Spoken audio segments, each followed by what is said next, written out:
Hello, Dr. Brant Hulsebus here, and welcome to another edition of Ask the Chiropractor. Ask the Chiropractor is my little podcast that I do when someone has a question about chiropractic or chiropractic care. I try to answer. I'm a chiropractor here in Rockford, Illinois.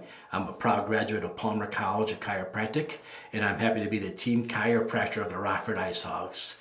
Let's dive into it.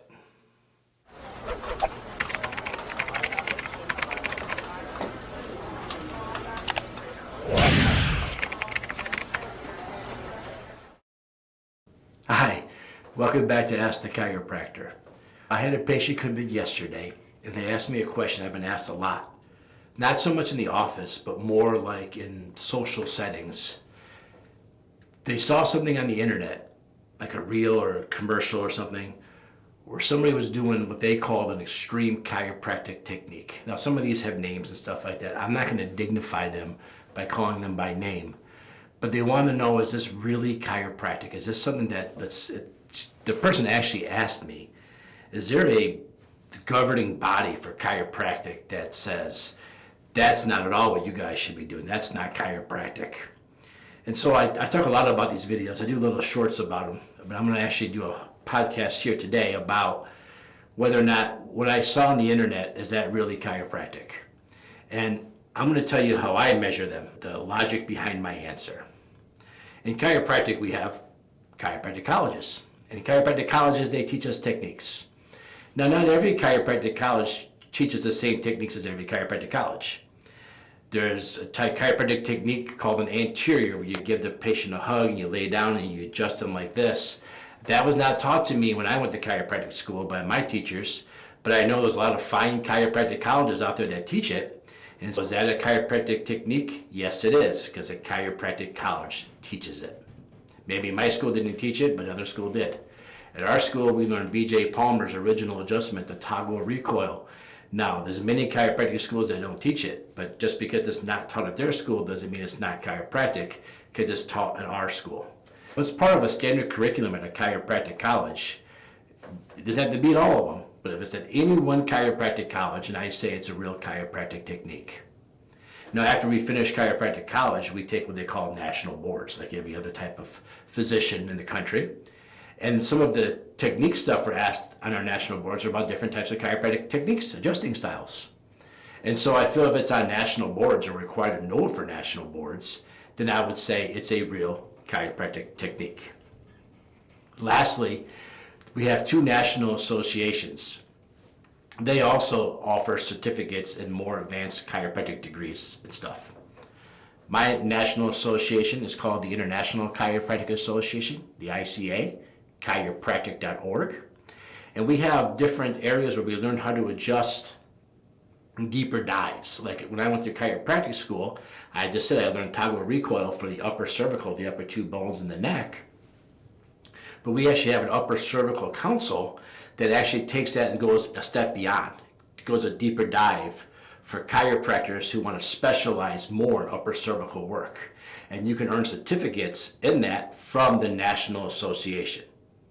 There's also a pediatric one. When I went through chiropractic school, Devin was my stepbrother's son. He was the newborn and he was living in the same town with me. So I would bring him into the clinic and I was able to take care of Devin, and I got a good pediatric education because I had a pediatric patient. Now, we get taught pediatrics in chiropractic school, a general pediatric, how to take care of most kids. But after I injured my arm, there's a more advanced pediatric training that I pursued.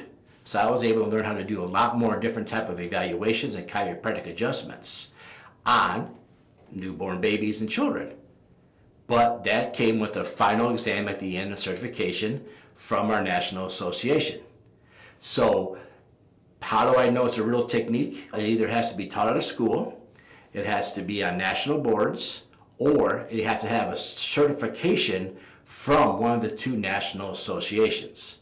Now, some people create their own certificate to go with their own technique, but I would argue there's very little weight behind that. If I was brought into a court of law and they said, "Doctor, you understand you did this technique on this patient, why did you do that?" And I said, "This is my training. Who certifies that training?" And I just said, "The same dude that taught it to me." That doesn't always fly very well. My malpractice doesn't always like that answer.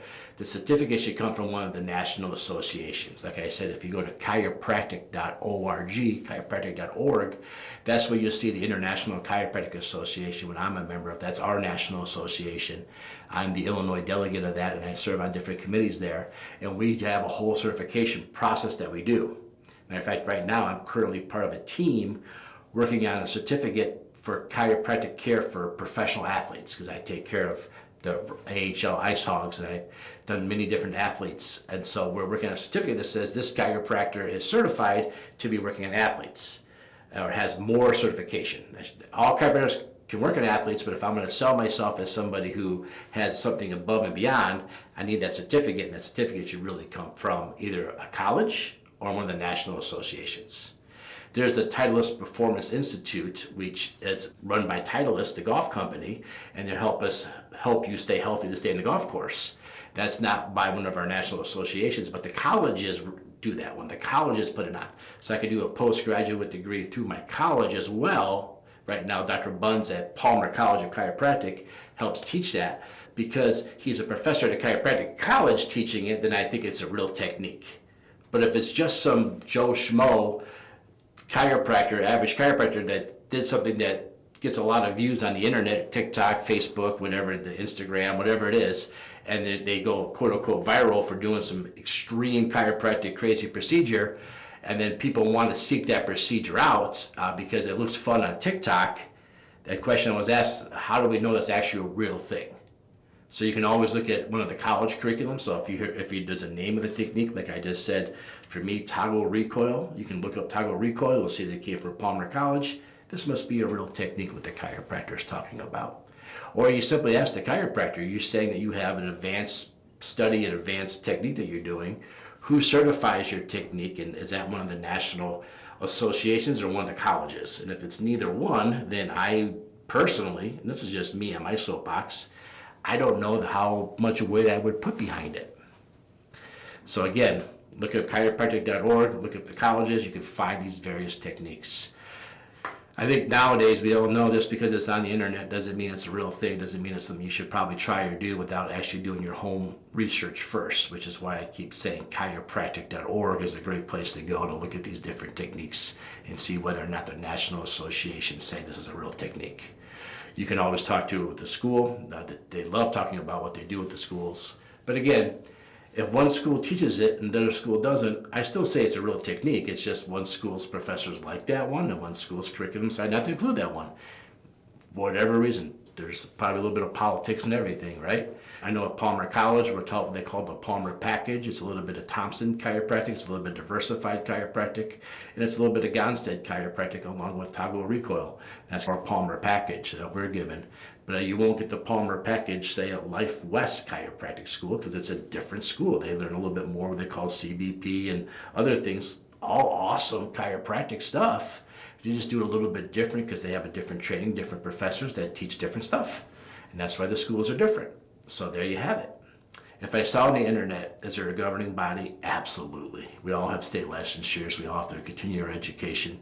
In the state of Illinois, which I'm an expert in because I'm in Illinois, we have the same licensing body as any medical doctor. It's the same board that regulates my license, that regulates your family doctor, that regulates a neurosurgeon, that regulates a orthopedic doctor. We have the same requirements, education, same requirements for testing, same requirements for maintaining our license. We do the exact same things. We have to keep those hours current. If you're going to a technique class, the adjusting style class that's not recognized by anybody, you can't even get hours for learning that stuff. It has to be recognized in order to get the continued education to learn it. So if I sat through a technique class with these extreme things that are shown on the internet and I got the hours, can I turn that in for my continuing education? The answer is no. So there's another red flag, okay? So if I learn this, the state of Illinois says you can't study that because it's not recognized as a real technique. Now, can I do it? Yes. In Illinois, my license says I can do anything but prescribe or do surgeries. Does my malpractice like it when I do stuff outside that scope? Probably not. I have to be able to support and document why I did it. And if there's no weight behind the certificate of what I did, then it's probably not recognized, not a good idea. Have a conversation with a chiropractor that's in your community that's respected. Or if you want to find another chiropractor to ask, maybe you don't know who to ask. Like I said, I'm the Illinois delegate. of our national association. I'm on the board of the state association. A lot of times calling the state associations in your various state, ask them, hey, I saw this technique on the internet. Is this a real thing? A lot of times they'll get a hold of somebody like our state association actually has somebody in charge of those questions. You call them up and they'll tell you the behind the stories and what's going on and why it isn't, why you should think about it, why you shouldn't, where the technique came from, and you can make your own educated decision. But that's my soapbox. How do I judge them? Those three criteria. Is it taught at a chiropractic school? Is it on national boards? Does our national association recognize it? If those answers are no, no, no, then I say no, no, no. And another little tip I have when you watch those videos online, I say if it's real chiropractic or not, if you ever watch one of my little shorts, if the patient's half dressed, it's probably not chiropractic. You can go ahead and just assume just like that. All right, I'll answer that question. Trying to edit the most educatedly way I can. And remember, if you have questions about chiropractic or chiropractic care, ask a chiropractor. Matter of fact, the number one person to ask me those questions about, hey, I saw this on the internet, is that a real thing, are orthopedic surgeons. Orthopedic surgeons love to, check out this video I just saw. What's going on here? There's no way this could be legit. And I answer them the same way I just answered you. So there you have it. I always ask a chiropractor. And I'm just glad the orthopedic doctors finally asked me one question. Even if it's a silly question like that, at least it's a start. All right, everybody. Take care. Thanks for the questions. And remember, shoot your questions at me. Wherever you're listening to this or watching this, leave a comment below and I'll get that. And maybe next week you'll be the question of the week. Thanks.